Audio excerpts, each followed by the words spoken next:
আমি আজকে চিংড়ি মাছ আর কচুর লতি দিয়ে একটা রেসিপি শেয়ার করছি। প্রথমে লতিটাকে কেটে পরিষ্কার করে ধুয়ে রেখেছি, চিংড়ি মাছটাকে পরিষ্কার করে কেটে ধুয়ে রেখেছি। মশলার জন্য অল্প একটু আদা, জিরে, শুকনো লঙ্কা নিচ্ছি। এবার মশলাগুলো একটা মিক্সির মধ্যে দিয়ে অল্প একটু জল দিয়ে একটা মশলা পেস্ট রেডি করে নিচ্ছি। এবার কেটে রাখা কচুর লতি, চিংড়ি মাছ, পেটে রাখা মশলা, অল্প একটু হলুদ, স্বাদ মতো নুন আর অল্প একটু সর্ষের তেল দিয়ে এটাকে ভালো করে মেখে নেব। মেখে নেওয়ার পর কড়ার মধ্যে দিয়ে দেবো আবার অল্প একটু সর্ষের তেল। তেল গরম হওয়ার পরে দিয়ে দেবো সাদা জিরে ফোড়ন।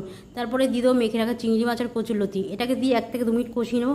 কষিয়ে নেওয়ার পর তারপরে দিয়ে দেবো পরিমাণ মতো জল দিয়ে গ্যাসটাকে হাই ফ্লেমে রেখে কচুর লতিটাকে ঢাকা দিয়ে 15 থেকে 20 মিনিট ফুটিয়ে নেবো। 15 থেকে 20 মিনিট পর যখন লতিটা সিদ্ধ হয়ে আসবে, তারপরে যখন জল শুকিয়ে যাবে, আমাদের রেডি হয়ে গেল কচুর লতি আর চিংড়ি মাছের রেসিপি।